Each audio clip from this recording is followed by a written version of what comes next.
Come in, everybody. There's tea and coffee for people who would like some beverage. And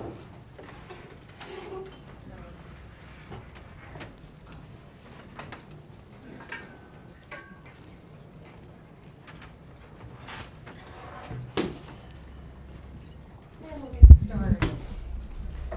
So for those of you who don't know me, I'm Virginia McKendry, and I'm a faculty member in the School of Communication and Culture. And I'm also the program head for the BA in Professional Communication on campus. But I'm also a colleague of Greg Sam, and he was one of the first people I met when I came to Royal Rose last summer, and he and I have mutual interests. And one of the things we've cooked up for you is a new 6-part series, of which this is the first, speaker series that we're calling Tse Tsa Watle, Coming Together in Interdependence. And the purpose of this group and this 6-part series is to form a learning community that allows us to intentionally create and sustain and practice the values of Tse Tsa Watle, which we'll be learning about every single time we have a speaker, in our work together as RRU people, but especially in relation to the First Nations that we work with and that we would like to have good, solid working relationships with. So we'll have our 6 monthly gatherings. There's going to be a research component that I'm going to invite you to participate in with me. And we can talk more about that later after William White's talk is over. I have some handouts today that Bill has kindly shared with us, and that was sent along with your invitations to our talk today. And I'd also like you to know there's no fixed agenda for how we're going to work. This is a participatory action research project, which means we're going to figure it out together as we go along so that everybody feels comfortable and motivated in how we're working together and what we're working on. So without further ado, one more piece. Coffee and tea are available for people who would like some. And this session can run as long as up till 2 o'clock. We have the room booked for. Bill's presentation should take under an hour. And then people who need to leave, please feel free to do so.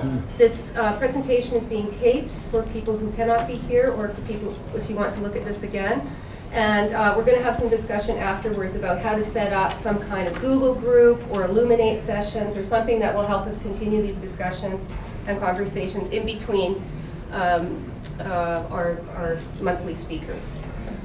Before I introduce William White, I'd like to acknowledge people who I hope are going to be our second speakers for the June event. Chief Bert Charles and his wife Lavina Charles. Do you like to be called Lee?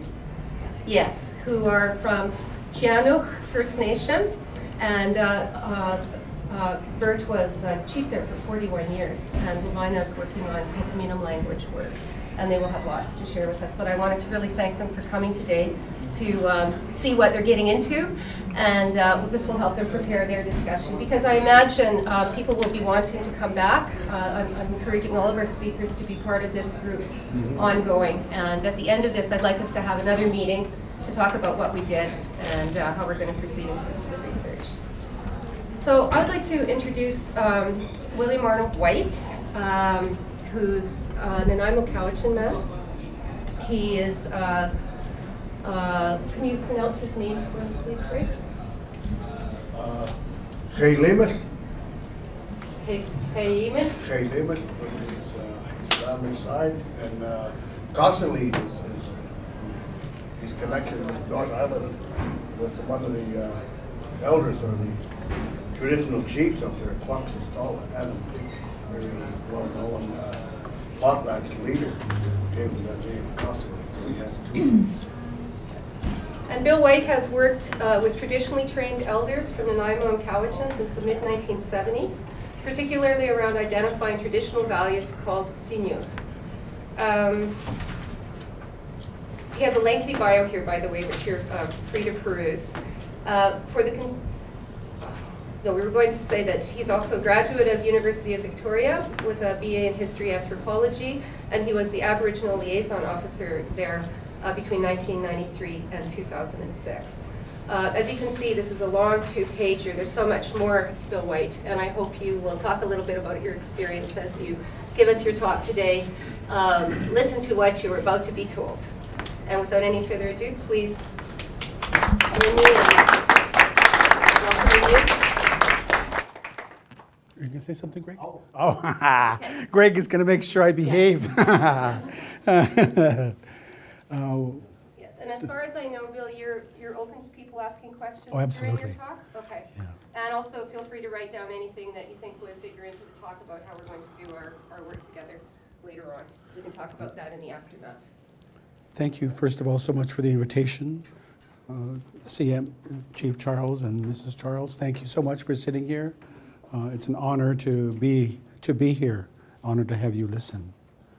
Now, thank you so much for the invitation. We don't have a lot of time, and so just out of interest, who has arrived here with a specific question of the yes but variety?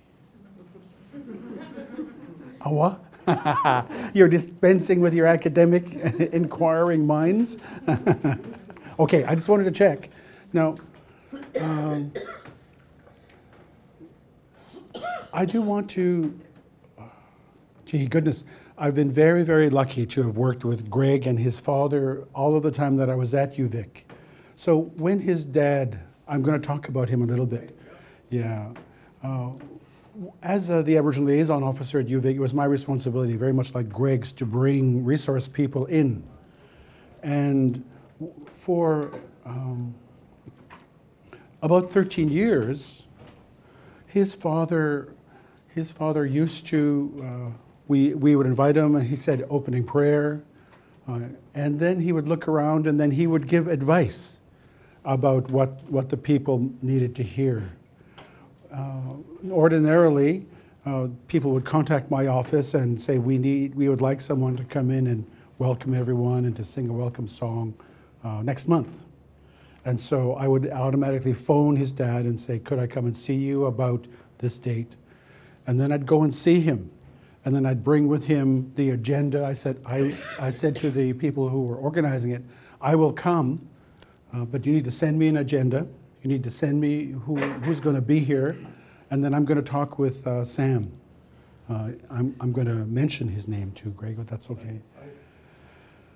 His father passed away, and so I just need to, ordinarily you don't mention until the memorial, but we worked together. I said to Greg, we worked together for so long that we're going to break with that rule a little bit out of great respect too.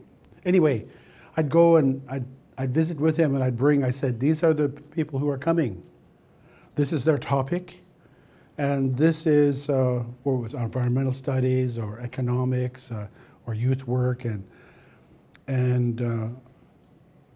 it was just amazing, old people that way. And so I gave him the papers and of course he put it down right away.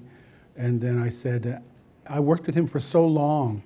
I knew what he would say. I knew what he would likely to say. I knew what his skills were. I knew he knew a lot about Senchothan and Hulkaminum and place names for reserves, place names for village sites. He understood. He could read people. As soon as he came in, he prepared and knew what to say before he came. And so each time, it was amazing to. The point of this is. Sidebar. The point of this story is to talk about how one works with old people and the degree to which elders, sol'eloch in our language, might be used in terms of developing approaches. That'll be somewhat displayed here as well. So I would say to him, these are the people who are coming. Kulanitum, lots. I said lots of white people, maybe 200. And this is what they're going to talk about. And he put the paper down and he would go, okay, he did that, didn't it, Greg? Yeah. And then later on I'd say, this is what you might talk about if you want. You might tell them about Isthalischa, the village that was at UVic.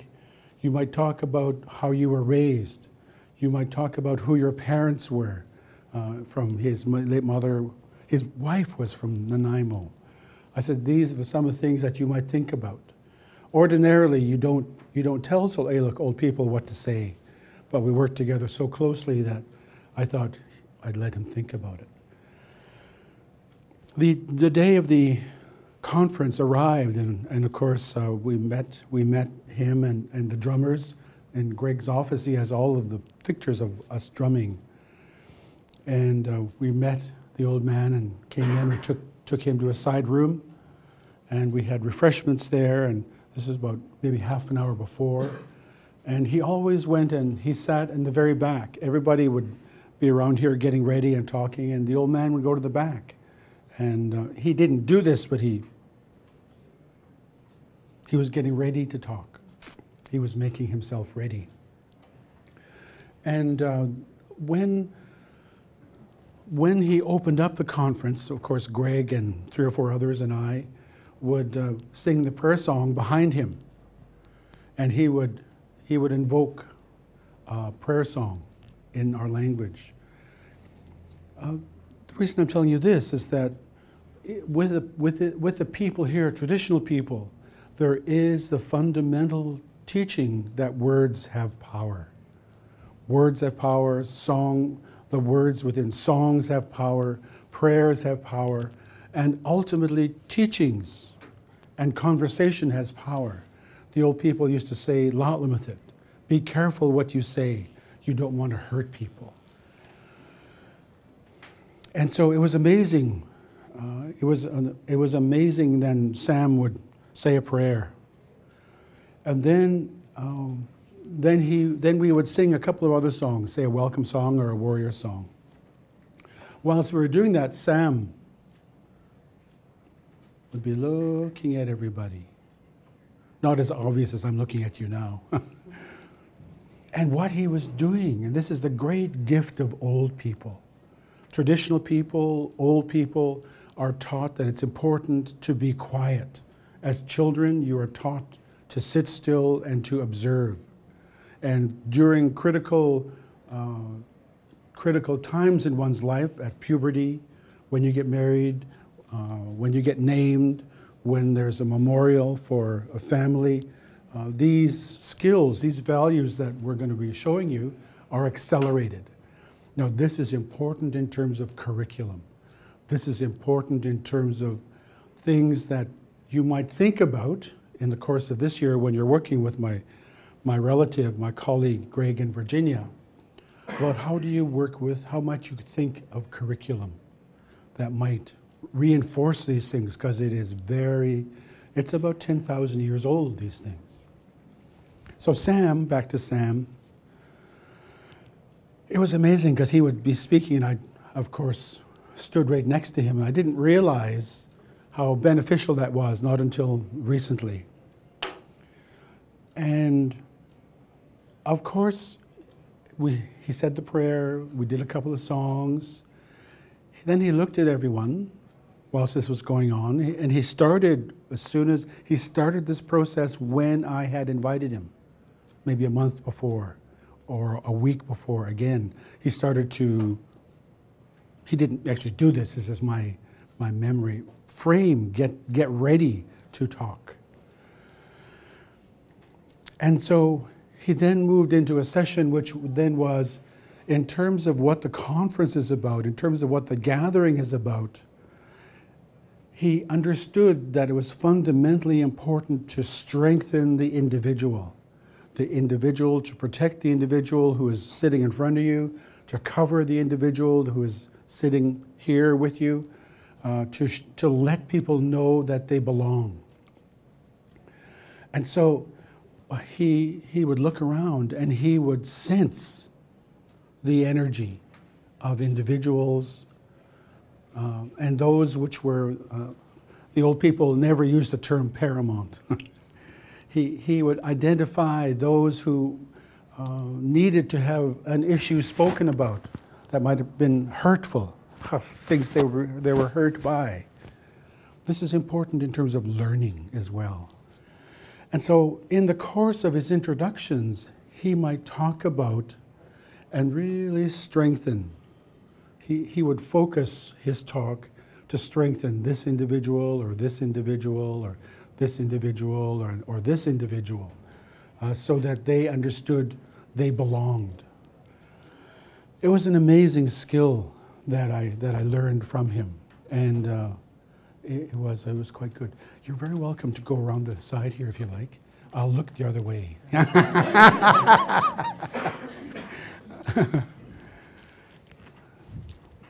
Now, have most of you who had a chance to read any of the background materials? Put up your hands really high. Okay, good. I wanted to show you. I'm so glad you've had a chance to read it. If you haven't, please know that there are copies here. What I wanted to, I'm going to move into now because I need to show this to you. It's my own sort of thinking about how do we work with language, how do we work with traditions, how do we work with culture.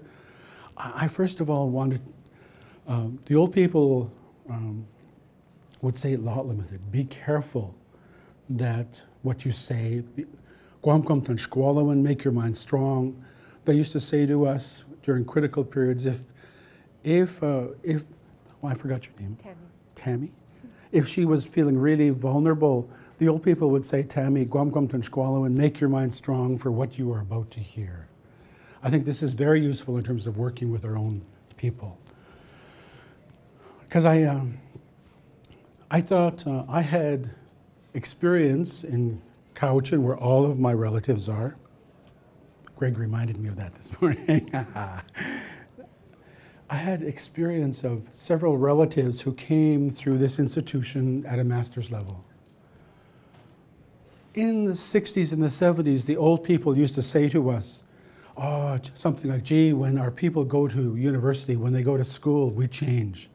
We don't know how to listen very well. We might be very egotistical. We might talk too much. We might be bossier.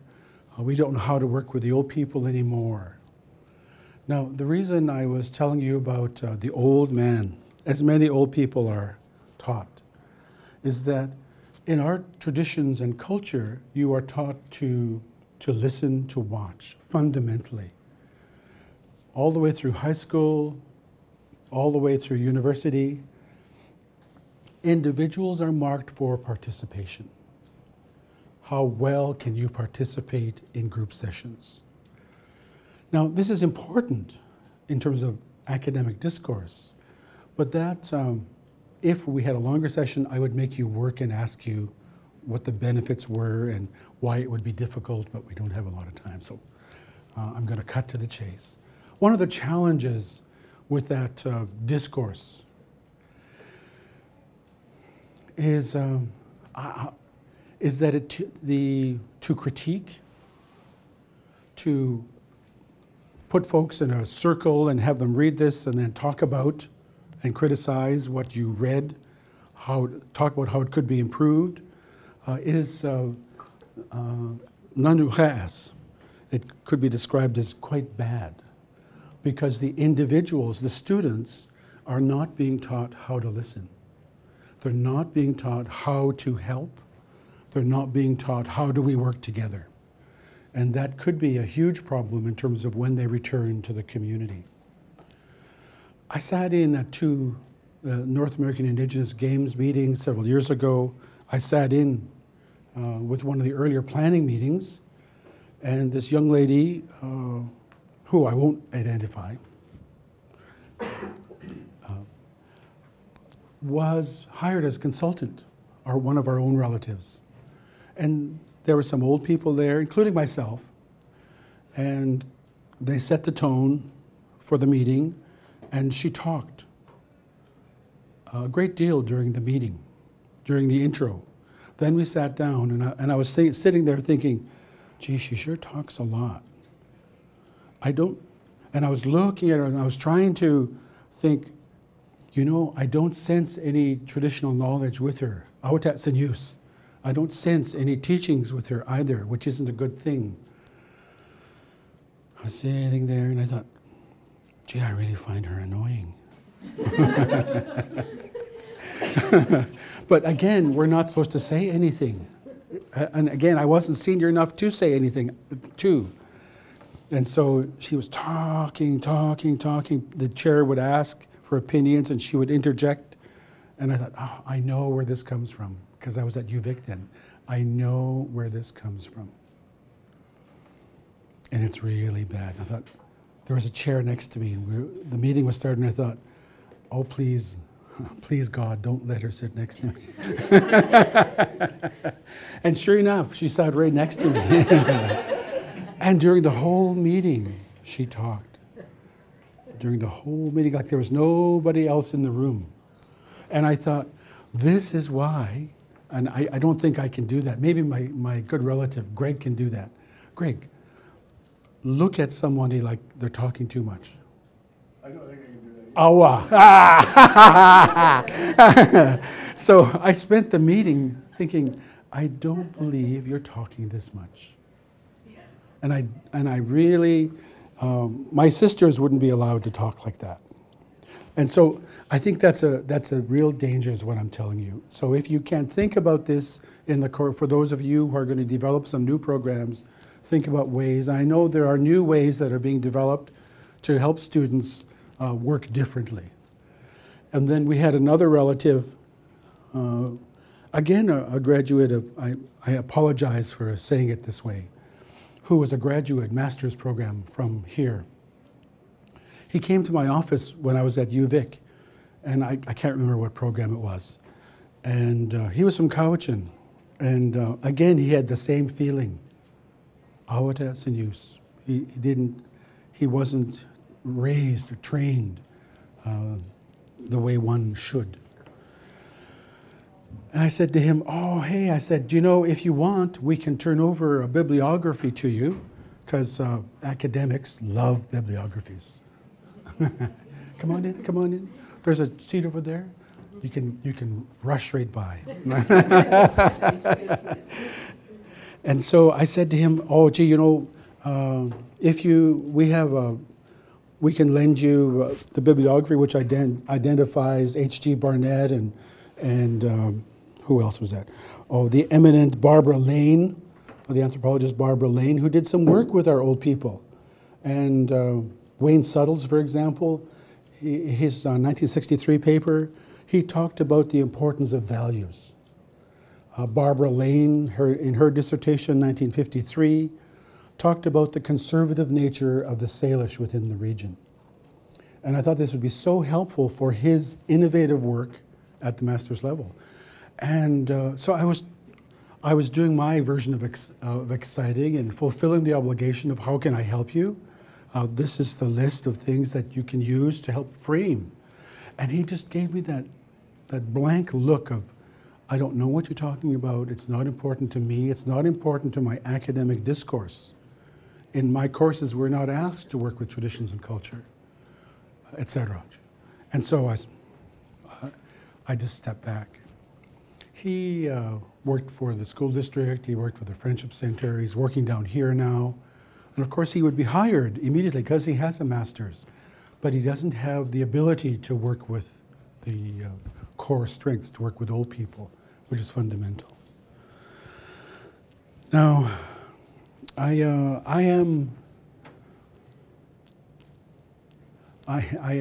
mother went to Indian residential school. Because of that, she didn't teach us the language. And so I don't speak the language. And that's a challenge. And so the reason we asked that some of these articles be given to on the website is because I've currently been writing with a good friend of ours who also worked with Greg's dear father. And his name is Andrew Chinsky. And this is one of the other major commercials for this session is collaboration, teachings, collaboration. In terms of, say, this article off to the grocery store, or Stiletto Families Prepare to Host, I have a degree in anthropology and history, and I wrote it. I would write the draft, and as ironic as this is, I would send it to Andrew, and I would say, please insert Halkaminum, because of his work with Greg's father. And so any of the language terms, Senyus, terms about the traditions and teaching, come from him. And out of that process, I would learn gradually some of the language. That's important. We've also been writing for a number of community newsletters, and because when I was a child, and when Greg was a child, when our good relatives here were children, we always had, whether family meetings, community meetings, big house meetings, 8 or 10 old people would listen, and then they'd talk one after the other. Talk about the language, they talk about the village sites, talk about our relatives, talk about our responsibilities to these relatives. So they were laying down the foundation. Now, sadly, we don't have 8 or 10 old people anymore to do that. Our young people are being subjected to a Western education system that's highly competitive, highly individualistic, and it's not in the language. And so these articles really they are our way of looking at some sort of compromise to begin working with the language. Now,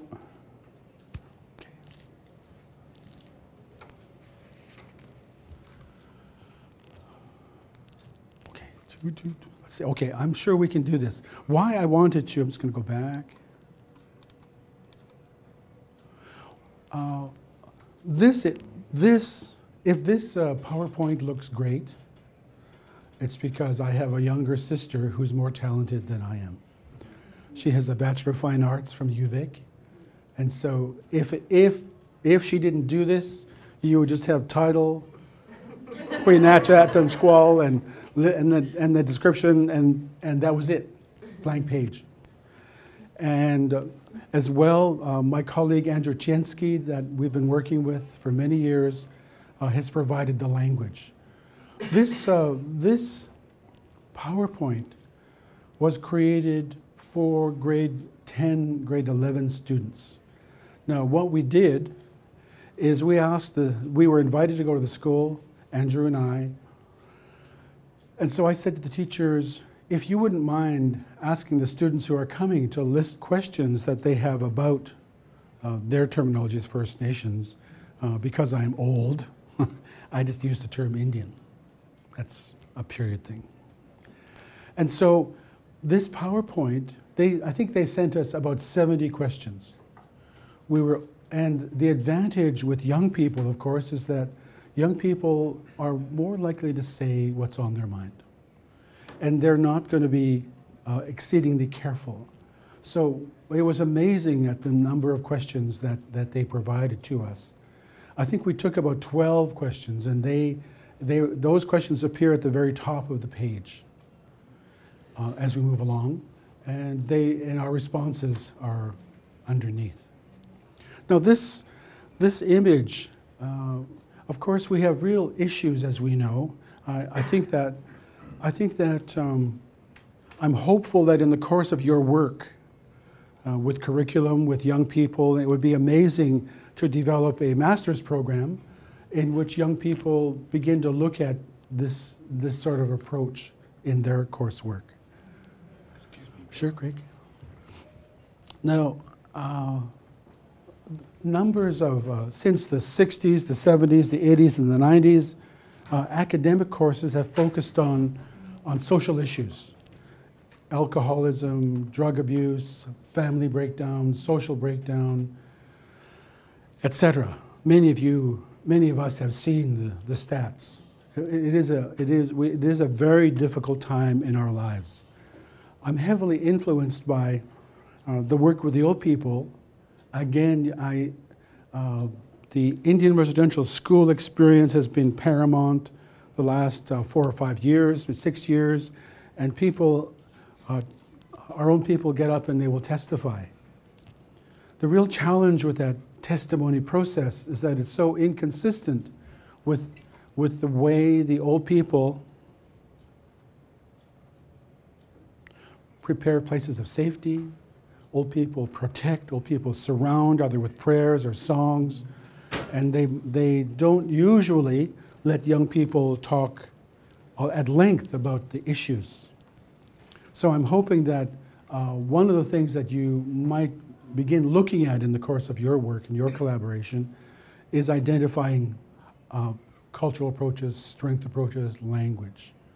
Now this, my youngest sister identified all of these images, images of old people, images of people fishing, dancing. This is my grandfather from Cowichan.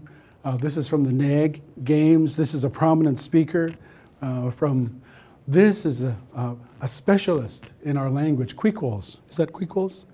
In our language from Cowichan. This young man in La Crosse is my nephew. Huge commercial there, I apologize for that.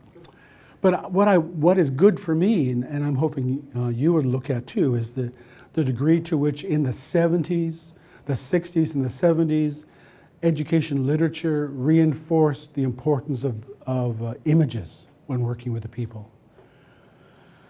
And so I like this picture for that. These are Sol'eluk, old people from Cowichan who will go out for official things every now and then. I apologize for that term, things. One of the first questions, can you read that at the top or should I read it out? Who would like it read? Okay. One of the first questions that we dealt with for the students is, do you have a First Nations name? What is your background? What is the purpose of the big house? What kind of steps do you take to preserve your culture? How relevant should be our practices, our native customs and traditions in today's community? Has traditional language been lost, or is it taught and used often? What happens at a potlatch? This is a grade 10, 11 student who has had no exposure to our own people. So one of the first things we did was Anthabat Chilimeth, Anthabat Kasalid. This is my Indian name is Chilimeth, my other Indian name is Kasalid. I have a degree in history and anthropology.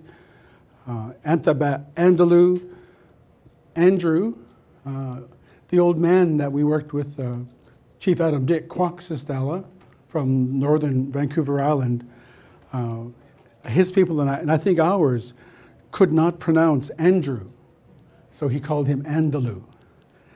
And so Anthabat Andalou, who has a master's, who has been working with our people for at least 4 years, and he has a master's degree in linguistics.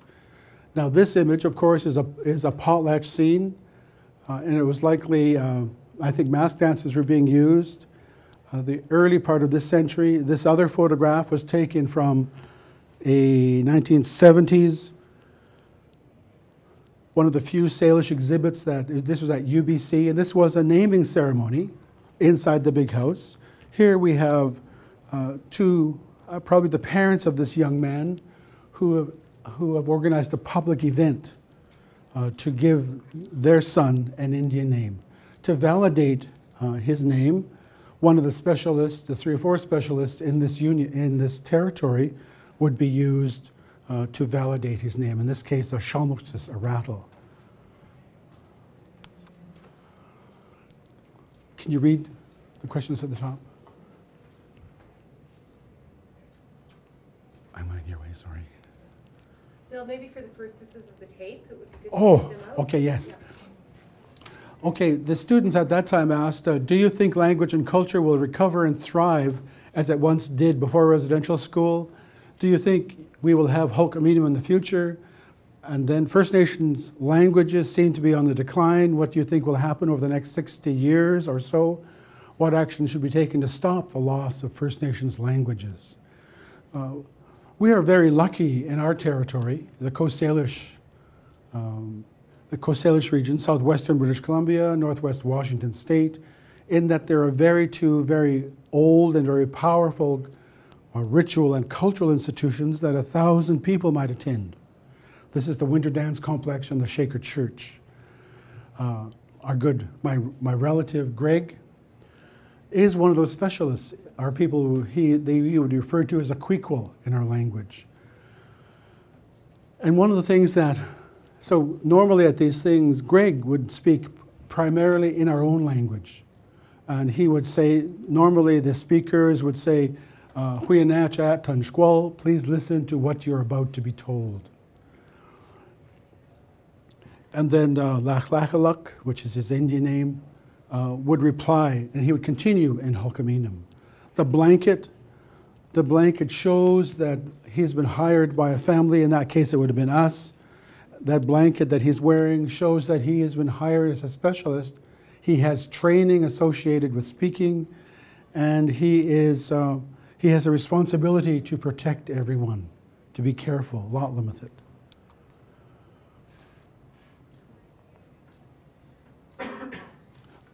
Greg, how do you say, did you listen? I think Levina's going to help you.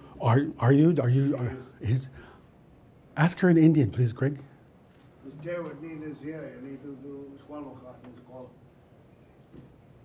Did you listen?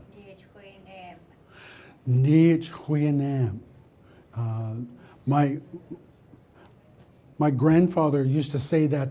My grandfather used to bring my mom in, and he would lecture her about who our relatives were, who her family was, where the names come from, and she would sit there. She wouldn't be allowed to speak or to answer back. Her responsibility was to listen. And then he'd say, Huyanach. No, Huyanam. Again? Oh, Hachka. Nich Huyanam, he would say to her. And she would say, because she had to, yes, Dad, I heard in our own language. Then he'd say, tell me what I just told you. And she would get embarrassed and said, oh, Dad, I don't remember. And he would say to her in our own language, go outside and get a pine cone.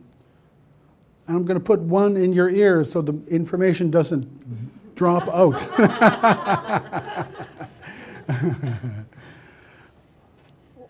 There's so much to be learned in terms of working with our own old people and the language. And I think that this is one of the ways, for example, that might be used in terms of curriculum, in terms of preparing people to write about our traditions, to work with our own. Greg, when speaking about our traditions, said, of these teachings, Mr. Greg Sam Lachlachalak of Royal Roads University said, it also takes practice and listening over and over again to really understand and feel with the support of those who know. This is what he said in November 2007. Again, I mentioned our old people told us to use words carefully, lot limited, so that we do not hurt people. Students asked, is there any special tradition and culture you can show us? What is the best thing about being First Nation? How do you pass down culture for younger generations? How is First Nations culture different than it was before Europeans came to this land? Why is language and culture preservation such an issue for First Nations people today?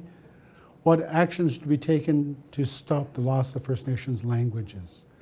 This photograph is taken in the early 1900s, and it's in Cowichan. It shows what we understand to be outside of the longhouses when dances were held in the summertime.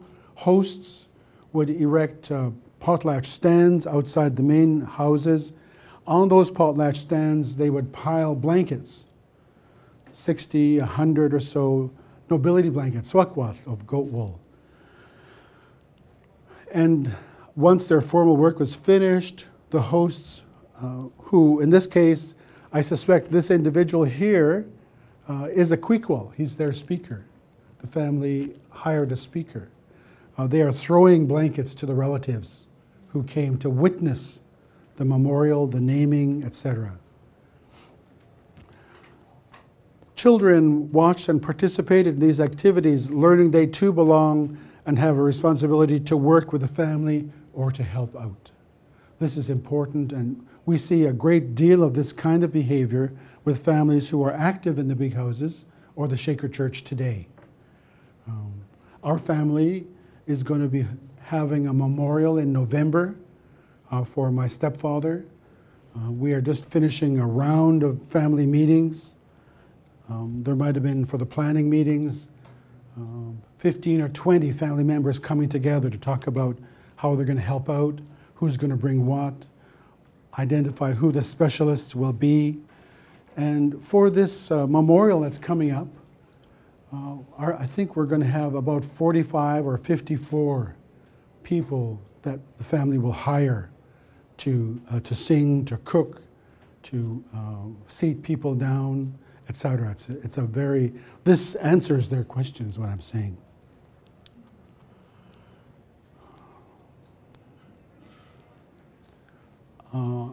Today's Big House ceremonies, these are archival photographs. Today, I spoke a little bit about the big houses. Our big houses today they used to run from December to March when this was put together. Now it is as early as November. November, December, January, February, March. Families would begin working in the big houses. How many have been invited to witness a memorial? Put your hand up real high. Oh, memorial, what else is there, Greg? Naming. Thank you. Did you want to say? Okay, naming. At these sessions, and this answers, again, one of the questions that the young people raised, I think, in another. At these sessions, the Kweekwal, who isn't shown here, but the Kweekwal, of which Greg is a speaker, a formal speaker. If this was a big house event, Greg would be standing here, and he would name each person by their Indian name and ask them to listen to what the work is going to be. It is in this way, of course, and this is one of the reasons why a written language wasn't necessary, because in terms of this process teaches children, it teaches families to watch, to listen, and that they must move together.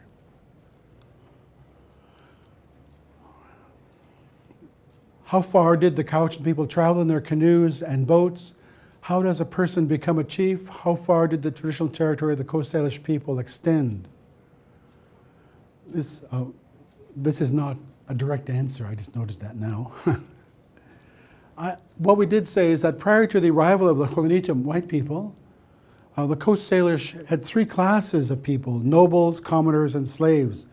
Cowichan people, as did all of our relatives in this territory as well, arranged marriage alliances from Nanush to Saanich, the Fraser Valley, and to Washington State. They arranged alliances to gain access to rights, to gain access to rituals, ceremonies, and to ensure that CM, good families, continued to operate within our culture.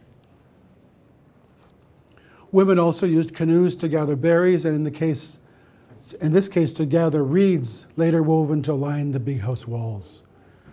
I think there is, in one of the articles, we began to write for young people in our newsletter about the value of canoes before $5, $10 came into play, and the value of women in our culture.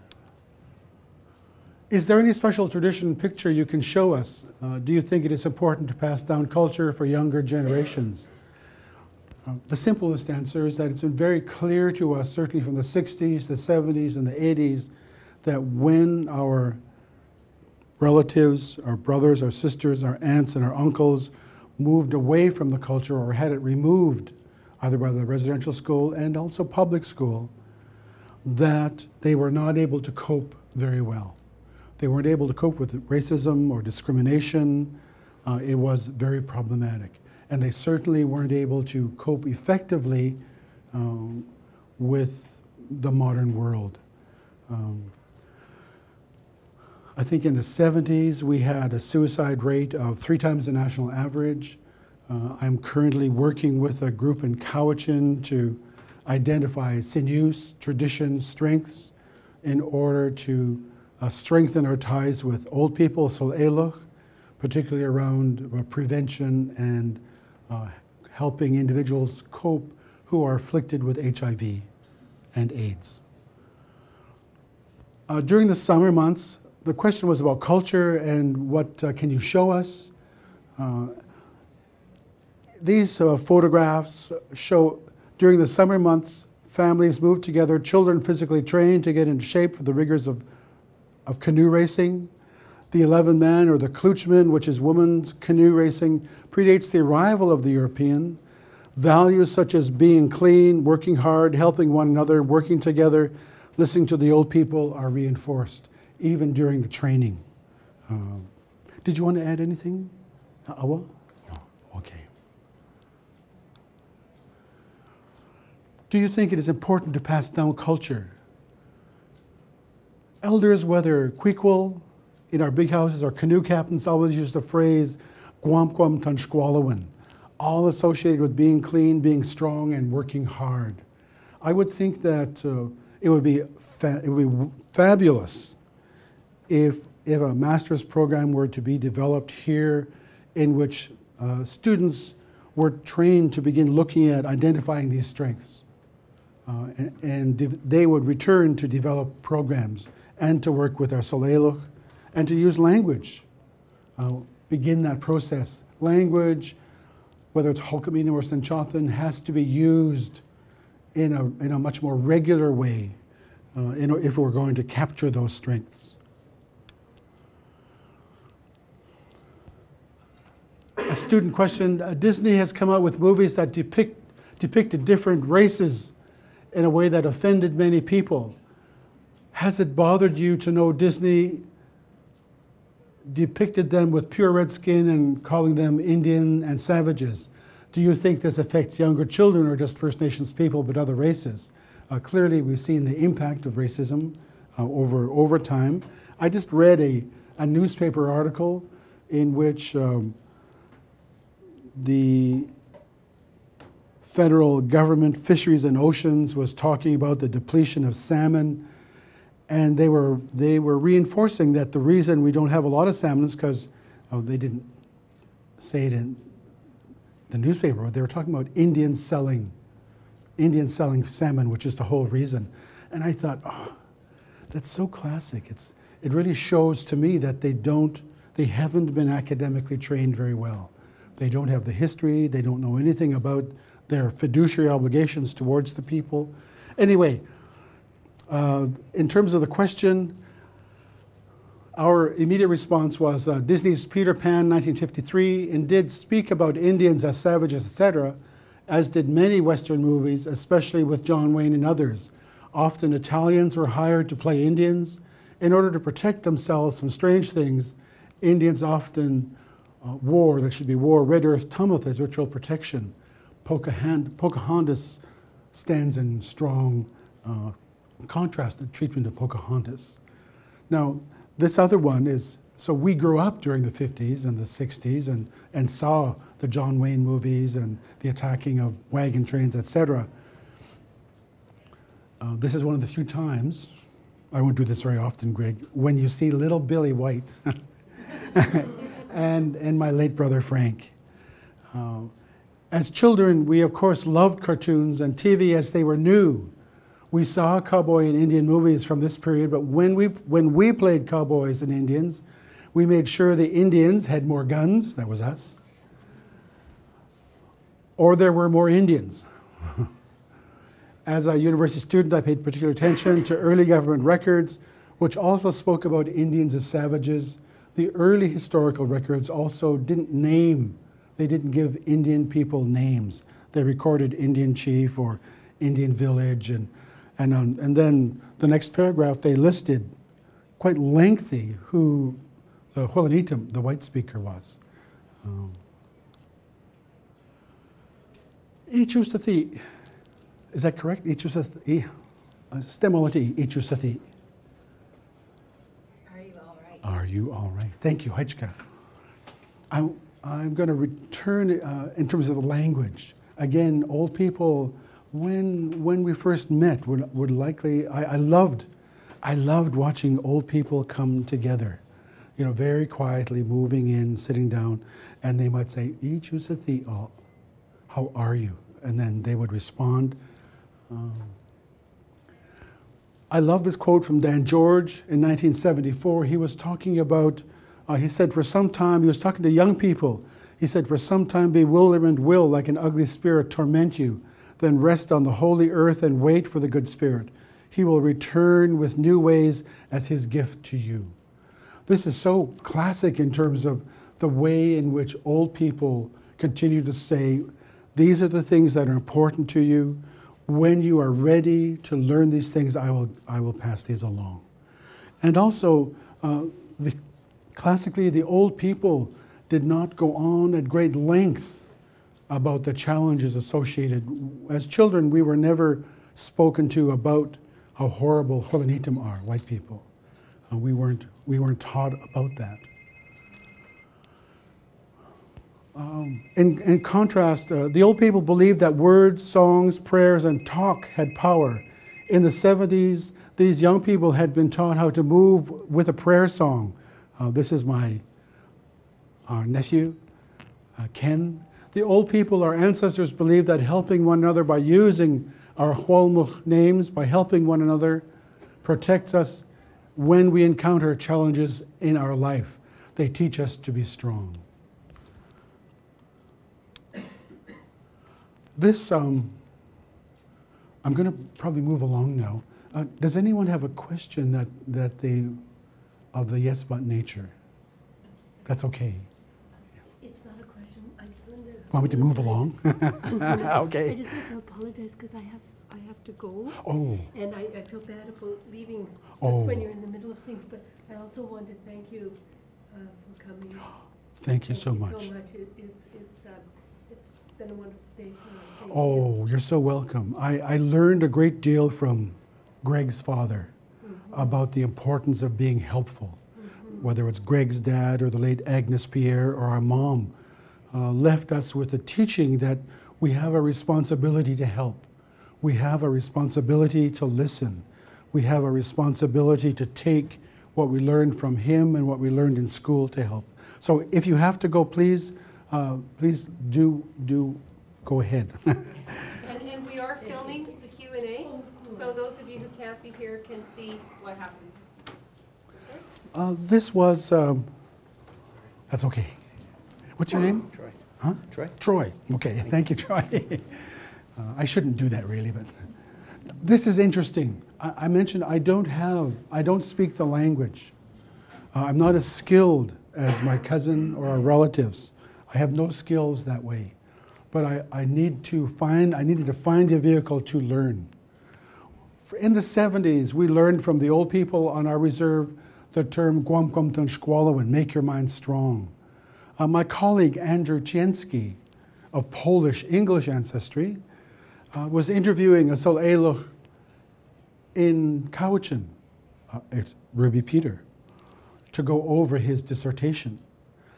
And what he learned from her was phenomenal. I was just blown away by this, and I wanted to share this with you.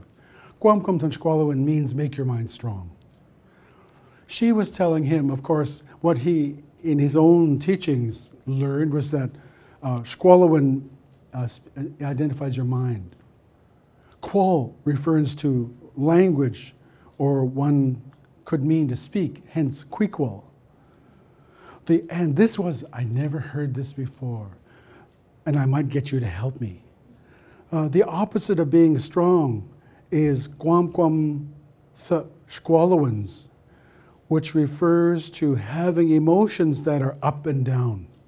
You know, an individual who doesn't cope well, who panics. So this was the opposite of being strong.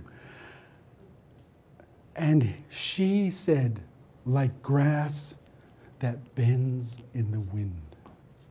I thought this is just an amazing way to teach children about our working language, our living language. I love this. Okay, should I continue or just stop now and ask for questions? What do you suggest? It's up to the group. People have time. Okay, should I continue? Yeah. Okay. Does anyone have a question that I can work it in? Hopefully, I can walk and work it in. Does anyone have a question that they want to ask before the session is out? No? Okay. If you do, this is interesting. Again, the students were asking about the impact of the residential schools. Has the government fully apologized? Were First Nations children forced to go to residential school? Did I go to residential school? And how did I view that experience? Do I have any relatives that went to residential school? How did this affect your family? This photograph, during the Potlatch Law, 1884 to 1950, Indians were not allowed to go to the big houses. They weren't allowed to sing, they weren't allowed to dance, they weren't allowed to name, they weren't allowed to conduct marriages. If they were, you would be put in jail. This in part is why many of our relatives in Nanaimo stopped going to the big houses. We have several generations of our own relatives in Nanaimo who are highly acculturated because of this period. There's 3 or 4 families who maintained the traditions, thankfully. This photograph is from Nanaimo, the early 1900s. This is Jerry Brown's grandfather. How do you say that? How do you say this is his grandfather? Nish? Oh, Haichka. And have you seen this headpiece before? No. Okay, sorry. Oh, yes, I have that from the Coast Salish from this end. Oh, really? This one? Yeah. Oh. My husband has one. Does he? Oh, my. This photograph, I'm sorry, thank you, Hachka. That's fine. This photograph was taken, I suspect, during a May Day parade when the Indians were allowed to use their regalia.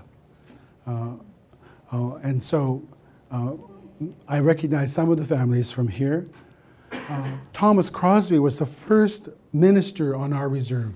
He was active, I think, 1860. Thomas Crosby, a Methodist minister amongst the Nanaimo, 1860, he asked an old person about songs.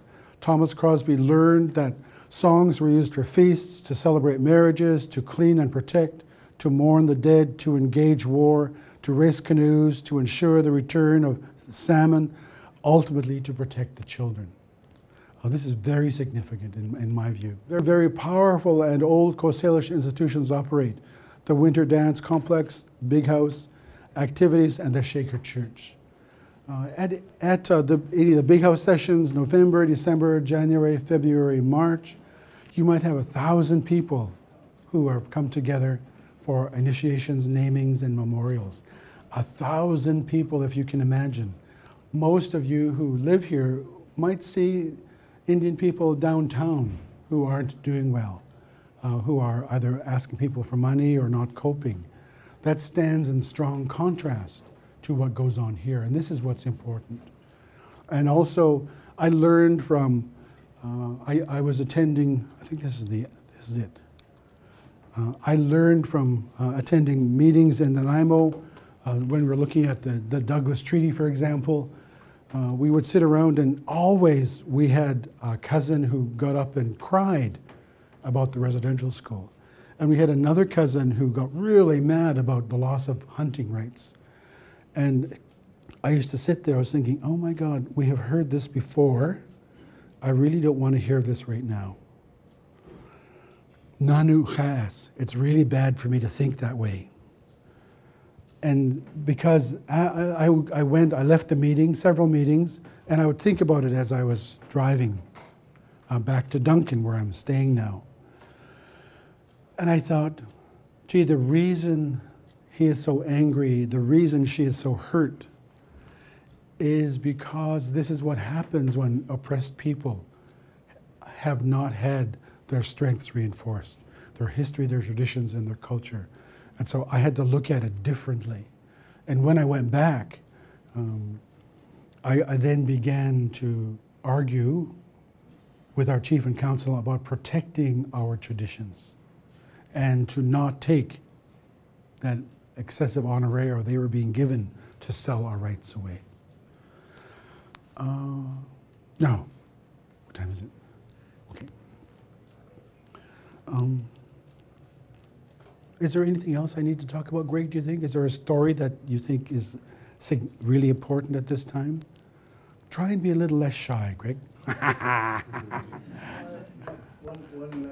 they come together to help one another, The story that comes to mind is that there's a phone call to this fellow's place that I need his help. And the story goes is that the help that I'm seeking is to provide some education and awareness to this group that's at one of the local institutions. And the story goes is, we know you don't have any friends, so I phone you up to say that I'm taking you out of your place. And actually, I've been paid to do this, he says, to bring you with me to go and speak, to tell some stories, to speak the language, to share the things you've just shared with regard to tradition. He said, to wear a good, fun mind. We know you're at home, you're sitting at the window, stare at the E. Those buttocks and Dirty, snotty nose. So I'm going to take you out. Let me talk to your wife so she can clean you up.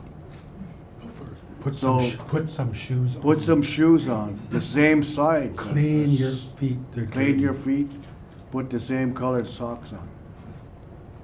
Well, anyway, this all happens, and then we get up to this location, and we start to speak, and out comes that story, and it comes out over and over again.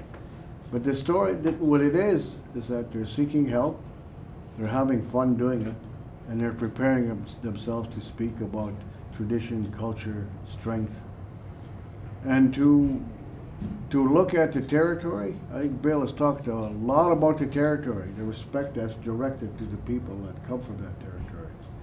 And when we talk about Coast Salish people, I think Bill has painted a clear picture of how things work regarding the idea of coming together to help one another, and understanding, a clear understanding of what it is that's going to be done, who's going to do it, and the kind of help that you need in terms of what he said, the hiring of people that are going to help you and assist you with the ceremony. But I guess the beauty of that is, you know, and I think it keeps coming out, it's so sophisticated. It's all known by the individuals that are there because it's done continuously. We're constantly reminded of behavior and conduct and respect to like everyone else there, because invitations are, like Bill was saying, are given to Cowichan and Imo, Southern Vancouver Island, the mainland, Northern Washington, and I think the Chuckling, the Big House goes as far up as I think, well, Chilliwack, Chehalis, near Hope, I think, Hope, BC. So they're all invited. And when you look at that invitation, it's honored, like a lot of people go. They're not really clear on what's going to take place, but they attend and they go and find out at the time. Vague. Vague. They're vague. They know that the person that's been invited there has cleaned his face, put the same size shoes on. And I speak of Bill, that's his other name, Billy Two Shoes. He'll tell that story later. But anyway, this is all included. Yeah, we talk about the seriousness of getting together, but the fun and laughter that included at the appropriate time. And when you talk about the stemwell, the swans, swans. When you talk about throw those blankets, swans, and they throw it to people, they fight over it, and whoever wins it gets to keep it. And when he talks about Sanu, that's a person that wears that teaching, understands the language, the knowledge, the history, and the protocol of all of the ceremonies. Then with Snigno Kharich, that you know that person wears that. You can actually, and I've shared that so many times, you can see it when somebody enters a space in a room or a gathering. And when you look at the fun and laughter, not only longhouse, but the canoe races and the disciplines of the canoe race. Like the Tse Tsa Watle, the help that goes with that. The training, like the 5 days a week, and then the actual event Saturday and Sunday, and then back on Monday, the training. The diet that you follow, and if you're married, you don't sleep with your wife, you sleep by yourself, or vice versa. And then you're in bed like at an early hour. When you go out and practice for an hour, hour and a half, you come back and you go and run, and then you lift weights. Today you lift weights. So the disciplines of all that, and they're always reminded of the do's and don'ts of the conditioning and training. But there's many different ways now of the training, and I think that's been introduced. They call that, I guess, innovation. I guess there's weightlifting, and they go and they play soccer, you know, for an hour and a half, 2 hours to keep in condition. And if you smoke, you got to quit smoking, like all of that. So it's very strict. And when you look at the strictness of training, it's the same with the longhouse. Bill talked about the Shaker Church, very strict. You know, the respect that happens in the big house when you speak or when you listen. You know, people tell you to keep still when you're in there. You know, so that you don't interfere with what's being shared in regard to the naming and the ceremonies. And of course, the people that are hired, they know what they're doing. Bill talked about it, the firemen. There's specialists that do that year in, year out through the whole of the winter. There's ladies that cook for those 1,000 people, or whatever it is, 6,000, 8,000 people. And the speakers have that ability to speak and share what the family is going to do if they've hired them to speak. They explain that. They speak for the family. They explain the history of the name. They explain the history of the person that the memorial is for. And the singers and drummers are hired because they know how to do that. So when you look at that, everyone knows what's happening. They can identify the people that they want to speak or to build fires or make fires or maintain them or to sing and drum. And again, that refers to the gifts that you have, the abilities and skills that you have. Everyone knows in the community. And with all of that, there's a lot of stories about the past. And you've seen some of those pictures when there's swans throwing those swakot, those blankets. They talk about some of the powerful leaders and dancers. Bill talked about initiation into the longhouse. When they go in the longhouse, they're very powerful. They talked about one of the older people was very strong, and his power was like a thunderbird. And when he danced, he got so powerful. If you've ever been in the longhouse, there's beams up near the top there to support. Jumped up there, high, jumped up there and danced up there, and then he flew out that. There's a hole there for that fire, the smoke to go out. He went out there. They never seen him for a long time. I guess it was they say that it was a chunitim that was hunting and seen this. He didn't know what it was, and he shot it. It was that man. When he got there, his regalia and his feathers were all worn because he's out in the wilderness for a long while. But you talk about that power, it's true, and I'm pretty sure my relatives from Beach Bay can share some stories about that. And I think they're going to when they come back on the 22nd. And if I get an opportunity, I'll tell some stories about the kind of names that they wear over. No, I would. But you know, you got to include the fun and laughter in that. And I think, you know, when we look at Bill and the kind of fun we had, and you know, Bert and Lavina, I've known since I was a little boy, and we spent a lot of time together. So when you look at that, that's Tse Tsa Watle. That's getting together to help one another. The Big House, the Shaker Church. There's a lot of stories we have in terms of the conventional games that we got involved in, the conditioning, the canoe races, the fastball, like all of those things. The language. And the reason why I just wanted to say, the reason why I asked Lavina to help Bill with the language is because she's a teacher. She's a language teacher. Sin Jocelyn and Halkabanan. So, and I really appreciate your help, Lavina, in supporting Bill today. But I just wanted everybody to know that. So that's what we do, is announce that. So you know that. That's working together. And I guess what I'm saying is we're going to be calling on Lavina a little bit more often than she's aimed at coming down here to. But anyway, and I'm pretty sure that when you talk about Tse Tsa Watle, I think cousin Chimchimalak, Bert, has a lot of stories about his time with his 41, 42 years as a chief. I think it was Virginia that was saying, you know, that might be interesting, and I think it would. All those positive things that come out of it, and all the things he developed and designed and put together. So Tse Tsa Watle, coming together so much, even those uniforms you see, people help those children make them. Those people, there's certain people that do that. They build those paddle shirts, the sketches, the headbands, and the cedar hats. You see them all the time. There's people that specialize. That's their area. That's their gift. And that was handed down to them by their family, their ancestors. The names that are given to you are handed down to you. And when you look at that naming ceremony, people are there to go there and help remember that name. So all of that is all understood. I think we take it for granted. We do it year out and we don't talk about it. So now I think we want to take that responsibility to share it. We were out at Stiano, Virginia. McKendry and I, we went to see Bert and Levina. The first thing they did when we walked in there is they had some refreshments ready for us. And my cousin said, that's our tradition. You always make people feel welcome. And I had to eat 2 shares when I was there. How come I had to eat 2 shares again? I was fasting. She was fasting. The day I eat. So I took the liberty to do that. But you know, the reason why I talk about that meeting is because we talk about so many stories of the past, the seriousness, the history, and then the fun and laughter that we had years ago. So that, you know, that's it's a we can't put it any other way, but that's a medicine. It's a health, it's an energy, it's a power. So we looked at that and we had a lot of fun. I think we could have stayed there for a while, but we had to come back to work. Then we apologized and left.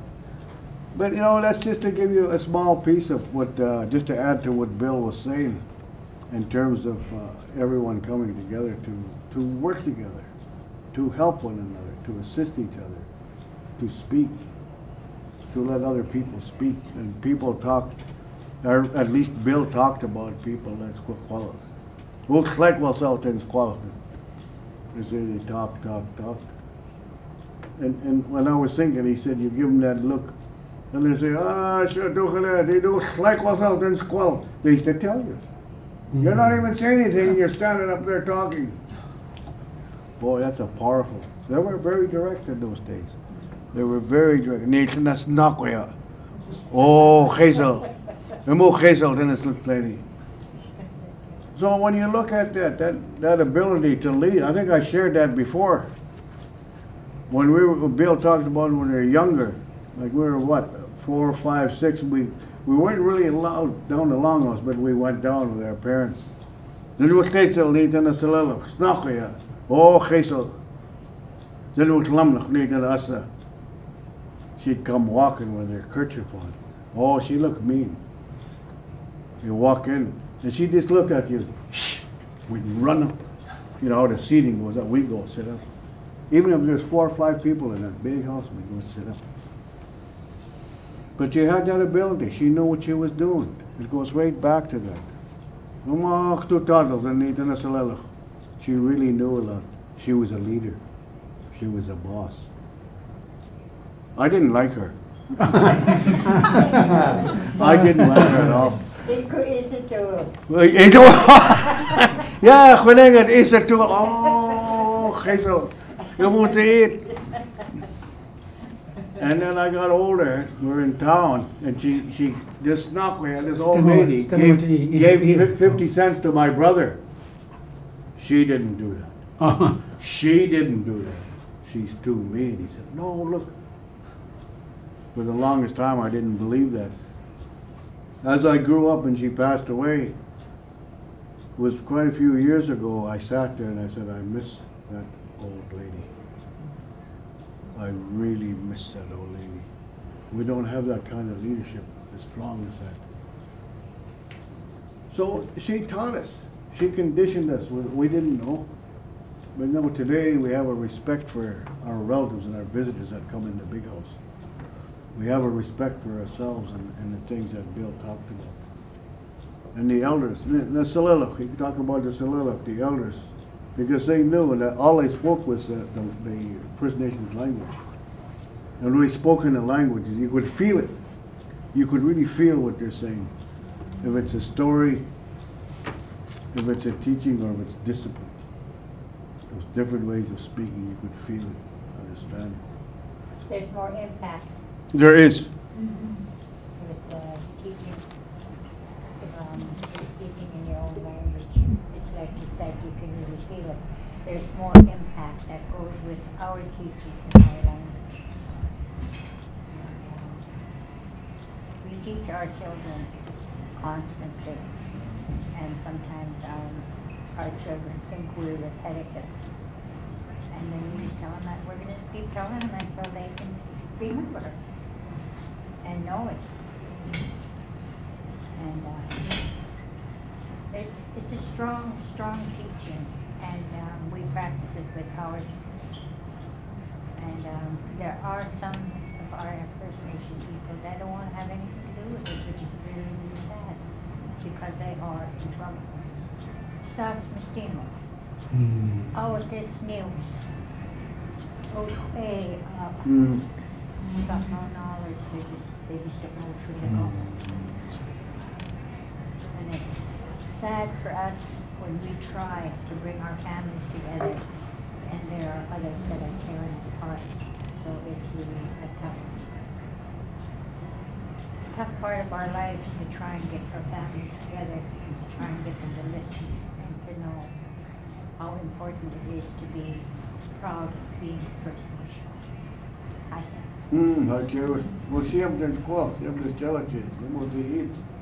So there's more. It's just a little touch, a little flavor, and I think, I guess, an appreciation of you coming down, and we thank you. I know you're not finished, but I just wanted to thank you for coming Thank you, down. Greg. I know you wanted a little break there, too. Oh, thank you, Greg. Chickwis. Oh. Chickwis.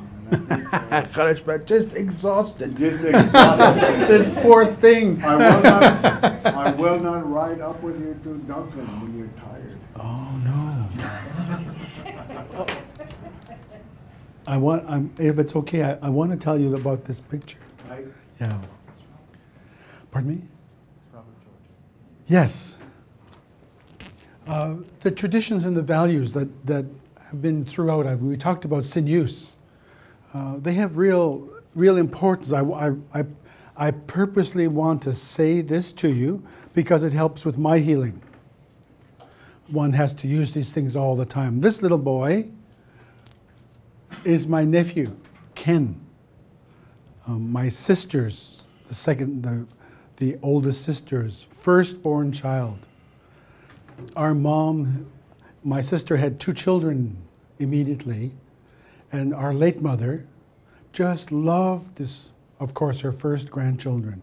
She used to hug them, kiss them. As soon as I came in, they would be hugged and kissed. And she would say, "Oh, grandson, gee, I love you. You're my whole world," she would say. And she'd take him and my other nephew, Pete. She'd go and pick them up in her little car and take them around and just talk to them. This nephew, you can't see it here, has dimples.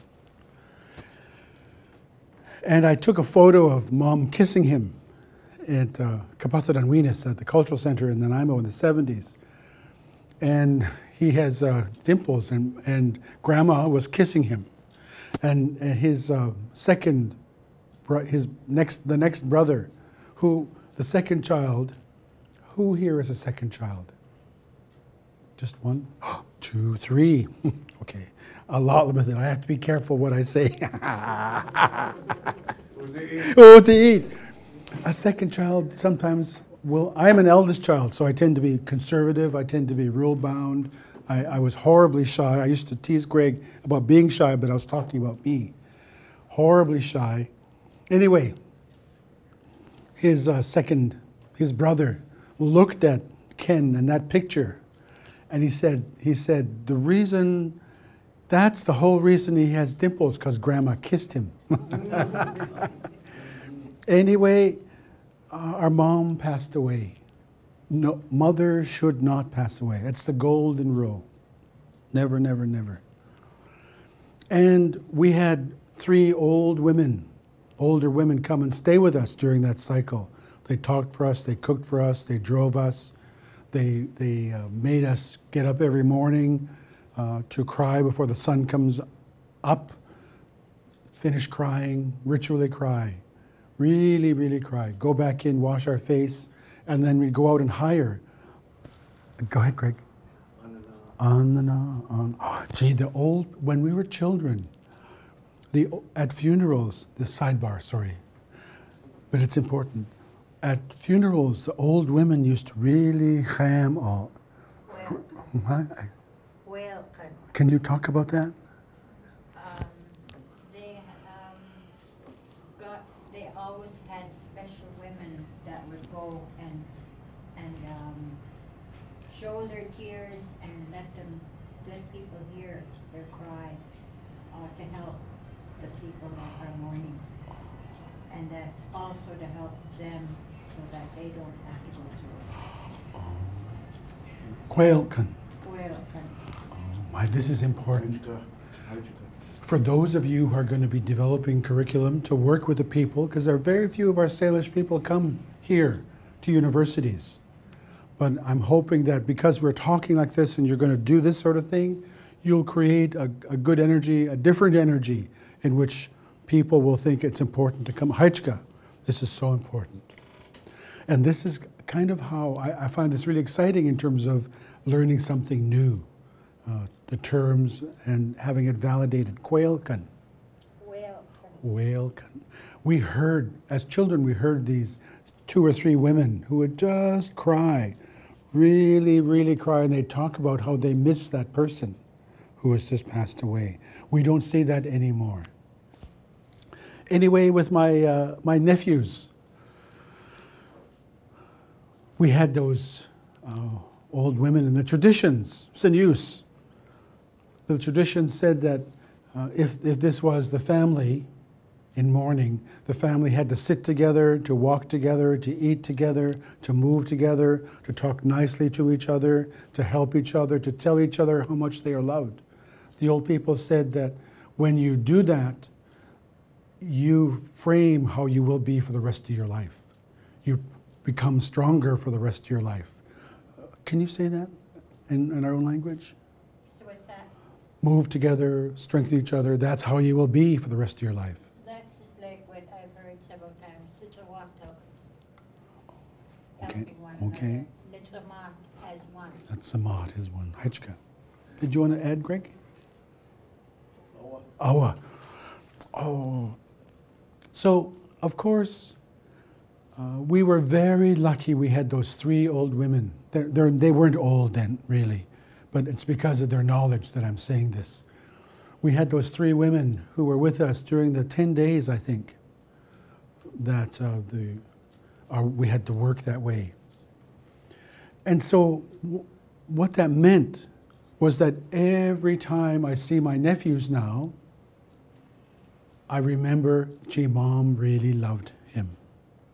Mom really loved her grandchildren. And because she really, really loved them with all her heart, we have to love them.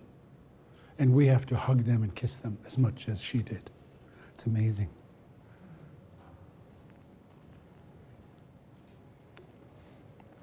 Now, I do want to tell this story about your dad in the law school. Are there any questions? I'm going to stop, and surely one of you must have one question.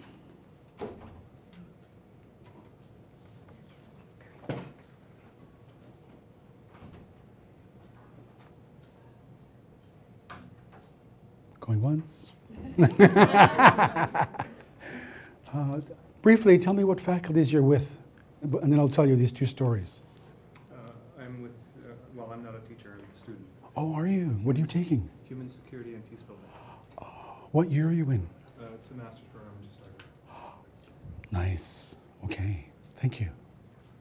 I'm Greg Sam in the Office of Research. Thank you. I should have known that. The Indigenous Development Department here at the university. And just may I share a little Sure. short Mm-hmm. I've been working up with the community up north for the last 5 years and was just there this past week. And when I first started working in the community with their youth in engaging them to come back to school, not traditional school, or as in not in the school system as we know it. It was a huge opportunity for the university to come to learn how we needed to interact differently, especially in community. But at that time, when I first started there 5 years ago, the language, which is carrier, was disappearing with the elders. When I came back from there this time, I was driving back with a young family. Children are 2 years, 3 years, and 5 years. And whenever spoken to, they responded in their language. And I was so pleased and excited to see that change from where there was nothing being spoken in the community. When I first started going in 5 years, that change is happening. So yes, things are getting better, especially in this community. Thank you. I'm at the University Foundation. I also went at the foundation. Thanks, Grace. My name is Ty Salon. I teach at the Savage Adult Education Center, Savage School Board in Savage. Oh, do you? And yes, we're starting a language list, some chocolate language list. So there's a lot of All right. Aisha. My name's Karen, and I'm with the library. I'm going to come and look at your collection. No, I'm kidding. That's teasing. I'm BJ, and I'm with the Center for Teaching and Educational Technology. I'm Gwen with the Office of Research. Is that it, Greg? Should we go around or no? Please, okay. Thank you. I do that out of nervousness. My name is Louise, and I'm from Duncan, and I'm not a teacher. I'm more of a learner, I guess. And I do have a question. And an observation. I'll Sure. start with the observation. I've had the privilege, I guess, in my life to have spent some time at an elders lunch and spent some time with our elders in Cowichan, and have witnessed the way that they approach their discussions and the way they look at even sometimes problems and things that they disagree on, and the respect that they bring to the table, and the generosity in which they interact with one another. And I've been really struck with this because often I'll have to leave there and go to Juanita meeting, and it's so different, you know, like the conflict, the interaction is just so Intense. intense and conflicting that it really hits you that we are not approaching our problems and our ways of resolving things in a proper way. And I'm hoping that whatever's happening here maybe will help bring some of these values, you know, of kindness and generosity and respect to our culture, because sometimes it's so jarring, you know, when you walk from one to the other in a period of an hour and you go, wow, that's an amazing thing. So I'm hoping that this kind of work will make that happen in an easier way. And I guess my question is around language, because I think about language a lot, and the loss of our language, the loss of Hulkaminam. And I was just talking to an elder this morning, and I said, well, what do you think is going to happen? And he said, well, I think we're going to lose this language. And I'm wondering if that language goes further than just with the Hulkaminam, the Mestimo, the Caucha Mestimo. If it goes further than that, if it's something that's in all our community, is that acceptable to the Caucha Mestimo? I mean, would they like to see all of us, you know, working to preserve this language and working to learn it? Or is it something that they would rather see within their own communities only? That's a question I have. I'll answer that when we move along, okay? Thank you. I'm just looking at Greg and thank you. Do either of you have anything to say? Okay, Ms. McCullough? Okay. In your session, courage bet. Now, later. Okay. Demo din squam across net to Noah. No? Din squam across net to Noah. Spastanad. Spastanad. Spastanad. High school. That's my First Nation name. It was given to me when I was only 3 or 4 years old. High school. I guess when you talk about the names, my name was given me by my grandmother on my mother's side of the family. And our names are sort of an identity, I guess you'd call it. It tells other communities where your connections are, where your families come from. My name's Chimchimach. It was handed down to me by my grandmother, my mom's side of the family. The name originally comes from the Tsawasan people, you know, and I'm from up Bay. So that's, you know, that's why we're told we honor us with a name that goes back thousands and thousands of years. And I was honored to be given this by my grandmother, even though my father side of the family did have a name for me. But the families get together, they talk about these things. They talk about it and they come to an agreement which side the family is going to pass the name down to whoever's going to receive it. And this is what happened to me. My mother is from the Chocolate people, Chocolate. Greg and I are cousins. His father and my mother were first cousins. So, like I say, you know, my mother's family, parents, my father's parents talked about the name that they wanted to give me, so they come to agreement that the name would come from my mother's side of the family. You know, when you're given those names, you have to respect it.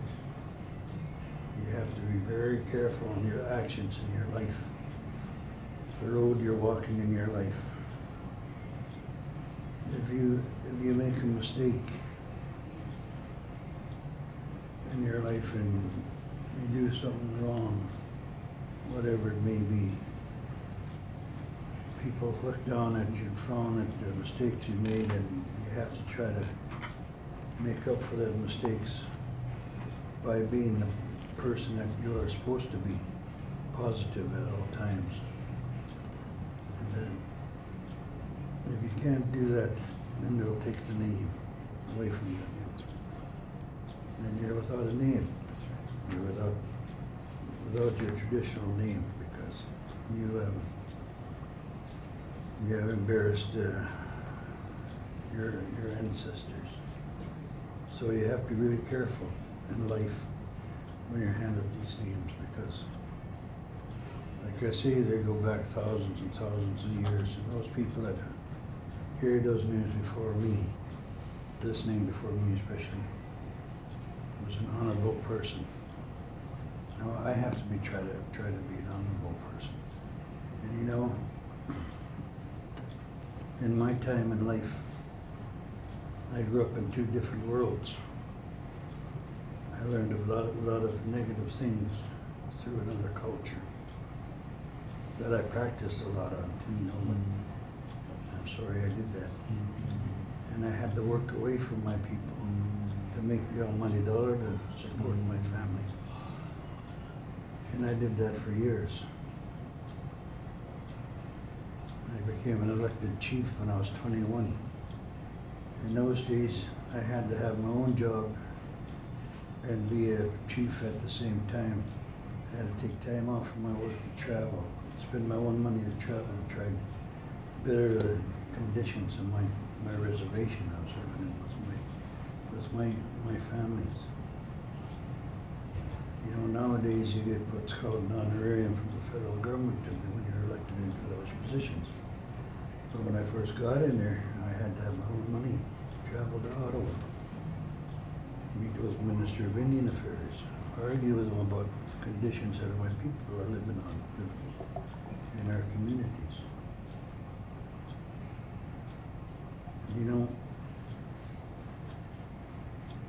some of us that are put in these positions work very hard, and I heard Bill talk about education, about the schools that the governments and religious people put us into.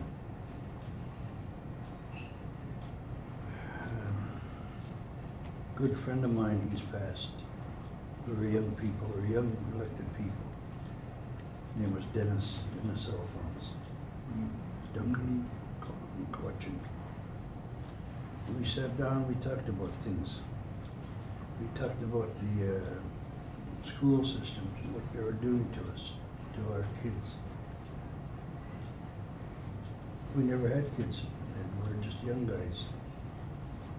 And we talked about the public schools.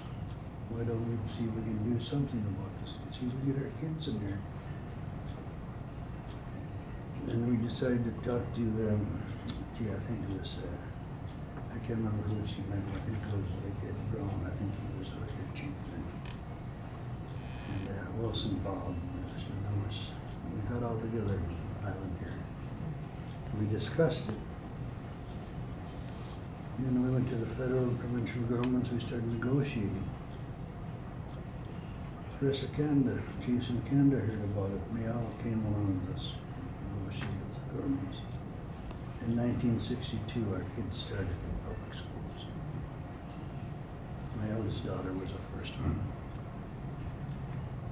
I was put in a school in Victoria, day school.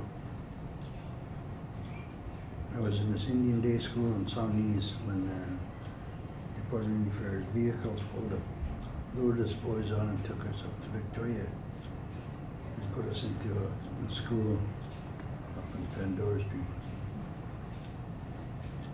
And it was the same thing kids were going through in residential schools. They try to assimilate us, take away our culture, take away our language. And I lost a lot there. I became an angry person. I really became an angry person. And you know, when I think back now, I told my grandmother one time what was happening to me in that school. And she said, that can't be true. Those people are religious people speaking their language. Those people believe in highs. They're not mean. You must be doing something wrong. She couldn't believe what we're being put through. So I forgot about it. I just kept going to school. Then when I was about 18 years old, I was working already. And I talked to my grandmother, and I told her about it again, what I went through. Oh, because she was telling me I had to slow down because I was an alcoholic then already. And I told her, well, I'm hurting, that's why I'm doing this.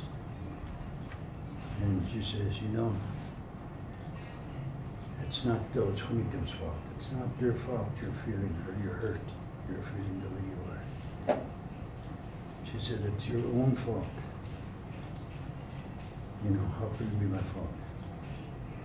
She said, you're not strong like your ancestors, like your grandfathers. When somebody hurts them like that, they walk up, put their hand on their shoulder, and say thank you for those words. You turn around, turn your back on them, you walk away. You leave the hurt with them. You don't carry it with you. You leave it with those people. Later on, they'll be hurting. You're okay because you left it. You didn't take it with you. You take it with you, that's when it's going to hurt you. So it's your own fault you're hurting. That was a teaching I got from my grandmother. That when someone does you wrong, you just leave it right there and don't carry it. And like I say, I grew up in two different worlds, and I learned a few things from the other culture. I learned how to hate. I learned self-pity. I learned how to feel sorry for myself. And those things are in our teachings. And that's just a little bit of the teachings that I would like to pass on to you people.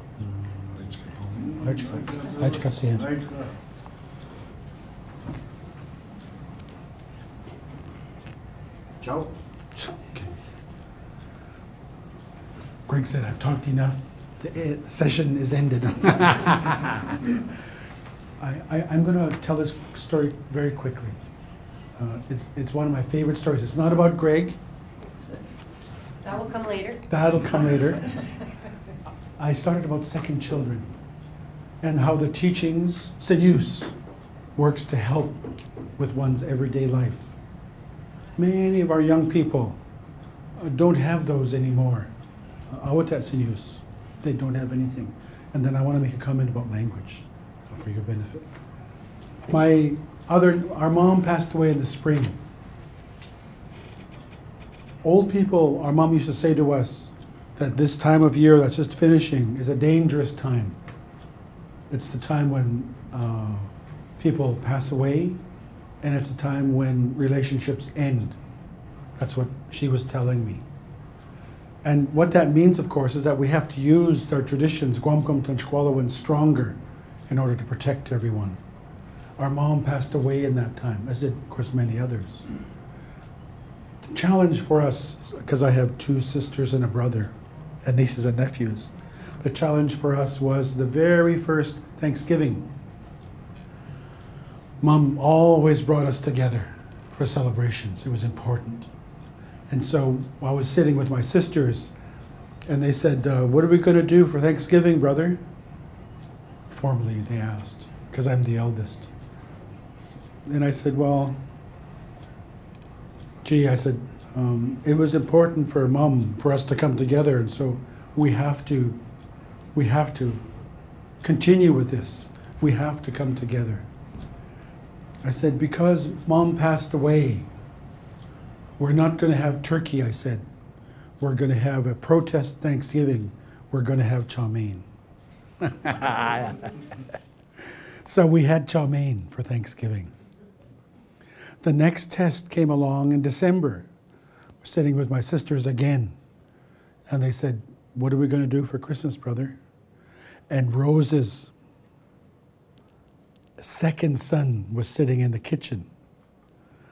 And we were in the front room, and I glanced over and I saw him. Real muksin, eh? I saw him listening. And I said, well, we do have to come together because we know it was important to Mom. And then I thought, Pete, my nephew, I love him immensely, as the others, will say anything that comes to his little head. He's not backwards. So I looked up and I said, nephew, what are your thoughts about Christmas? Right away he sits up. He said, we're not going to have that stuff again, are we? I knew I could count on him. And so, like I learned from Greg's dad, I looked up and I said, what stuff are you talking about, nephew? and I looked at him and I said, gee, that must have been really hard, nephew. I said, because all the white kids took turkey sandwiches to school and you couldn't even take chow mein sandwiches. I said, okay, nephew, because you said this, we're going to have turkey. And so we had turkey that day. I just wanted to share that with you because I think young people need to know what we learned from Greg, his dad, late Agnes, and our mom and other old people, so Eiluk, is that the traditions and the teachings have to be used all the time. And this is a way in which we're looking at incorporating the language. If I was a teacher, I would then take this second paragraph and I would ask a Sol'eluk, an elder, to say the same thing. Say it in our language, or write it so that it is comfortable with how the old people would think, that second paragraph. I would then have it, we're going to do that for our project in Cowichan. We're going to interview old people and take that paragraph and have it translated and written in Hulkaminam, and then we're going to record it in Hulkaminam, so that not only can you see it, hear it in our language and read it, but you can, so the student can then work with that, so it becomes part of who they are. That's what we're going to do. I have a great sadness about my colleague Andrew, who normally is here, is a master's in linguistics. And we've been working together for 3 or 4 years, and he worked with Greg's dear dad for that number of time too.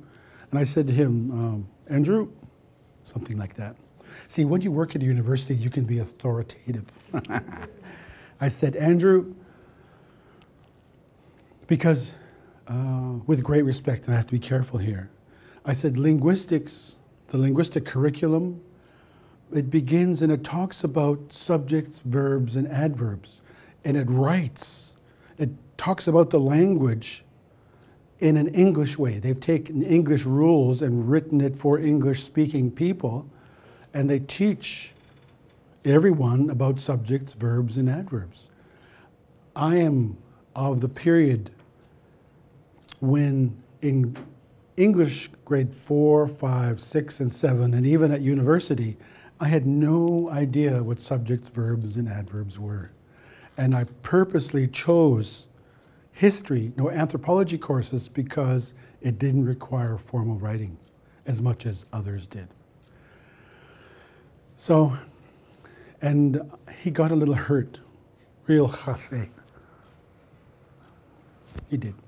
So I said to him, I used this analogy. I said, you know, and remember we showed you those old photographs, longhouses? I said to him, Andrew, the old people did not come out of the big houses first thing in the morning when the sun come up onto the beach.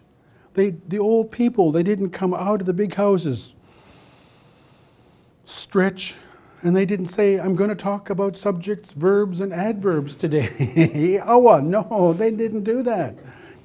And so I think the point is, I think that when you teach about subjects, verbs, and adverbs, you reinforce Holanitum. White people's language is important. And in the 70s, when we worked with the old people, we had an aunt who wrote that way. And the old people who sat there were really discouraged. And it said to them, you can't speak the language. Even though you are fully fluent, you can't teach. And that's dangerous. And I suspect in part that is why it's difficult in this day and age to teach the language, because it doesn't, we need to look at visuals and working with old people to translate so that we would hear it right away. So, I was telling Virginia and Greg, I sent them an email this morning. I said, I'm going to conclude now. I said, if I was 17 or 34, I would cancel out because I'm too nervous. Thankfully, they weren't at their phone and they weren't on email. And you're at least 35. And I'm at least 35, 35.2. I'm going to end now. I really thank you for coming. I'm really hoping that you'll think about some of these concepts. You'll really think about the language and how the Sol'eluk can and must be brought in directly. It would be so exciting at Royal Roads University, as we did with the summer session course with Dr. Philip Cook.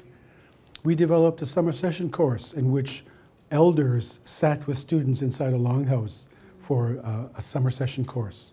so that they learn directly about these things.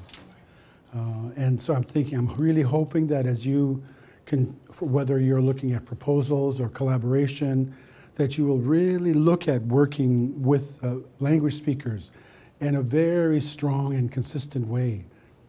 I also was saying that if you're going to work with our people to be really effective, what I've learned in my very short history is that you also have to learn to step outside of your culture, which I interpret as subject, verb, adverb, which I interpret as being competitive, speaking, that discourse, critique, step outside that. And sometimes you also have to step outside your own discipline, which we are attempting to do here. Okay. You were saying discourse. Stemology. I can't. Oh, Kharitbat means you should say. Is that right, Ray? Something like that. Oh, Heichka for being here. Thank you for helping me with this. And it was an honor to have you both here. Thank you, Greg and Virginia, for the invitation to be here. It was such an amazing, thank you all for being here. I really wish you great joy in your work, great joy in your work with students, and great joy in your own work. And we're leaving with you responsibility. This is a bit unfair, to remember these things as you continue your coursework. Even though it's going to be hard, you have to do it every day. Okay, I have to stop now.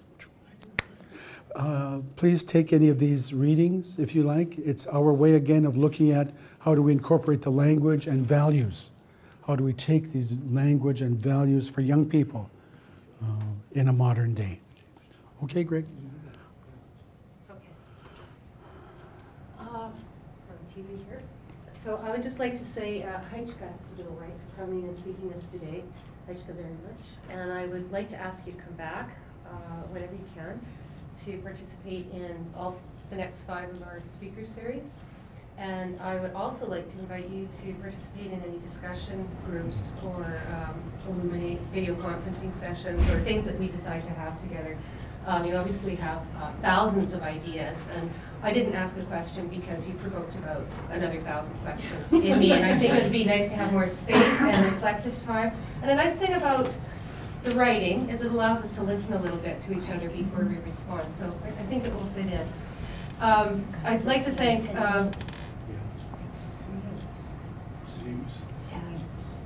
And the other one is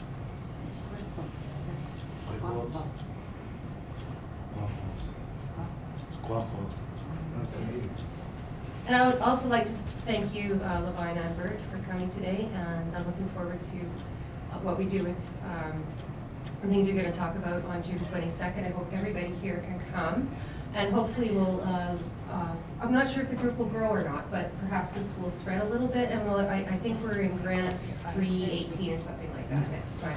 We'll be sending out biographical information and more about what Bert and Levine want to talk about. In the meantime, I was wondering if I could just pass around a piece of paper and see who's here and get your email addresses so that we can talk more about what kind of discussion format to set up. BJ, we cannot have Google, we cannot have Moodle for a discussion group, but I will talk to CTEC people about getting some other kind of, what do you call it, non-proprietary, or what are those free group sites, and have it linked to Greg's website, Aboriginal Relations Office, and we can go from there. Anybody's welcome, and if you have friends and colleagues who would like to participate, we can include them as well, because they can check in now on this recorded talk. They will not have missed the first talk because it's been recorded, and we'll just grow the group as we go. I did bring consent forms, but I think we've talked about those at our second talk, and I'll go into more elaborate detail about that then. But I just wanted to thank you so much for coming. It was wonderful. And you especially have provoked in me a desire to integrate some of the teachings you've been talking today into my own classroom, because I believe many of these concepts would be very helpful to Royal Roads people who want to really practice a humane and intelligent way of teaching that actually brings out the best in people and develops not just knowledge in our students and our graduates, but that inner strength and that sense of commitment, that ethical commitment to each other, that I think that's the reason I became an academic. I believe underneath it all, underneath all my love for ideas, was the sense that I could possibly make a difference at an honorable institution that had high enough status that people would be listening and being open to knowing and acting in a different way, and a different way that would help to make our world better in the micro sense and in the macro sense. So I thank you all for coming. I'll keep you apprised, especially if I have your email and your name, and we'll keep going from here. We can just start shooting ideas back and forth, and I'm sure all of you are percolating right now. So thank you so much.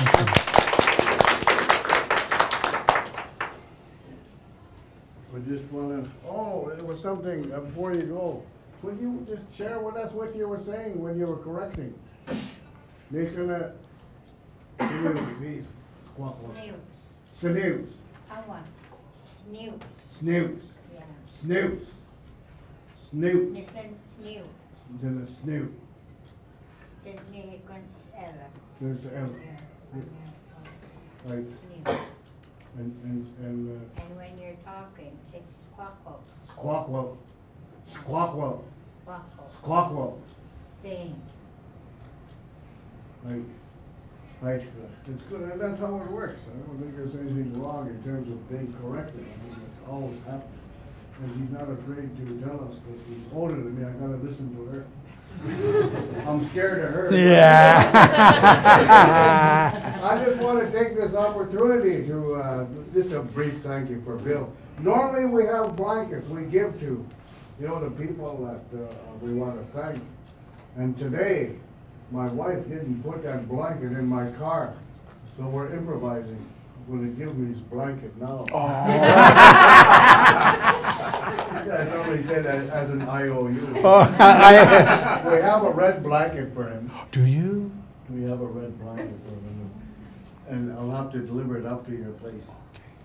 Or we will. All right, Or we all will. right, all right, all right, Hajka. Thank you all for coming. Thank you. And thank you to the Office of Research for making this possible, and for all the people who work in that office who helped coordinate this. Thank you so much.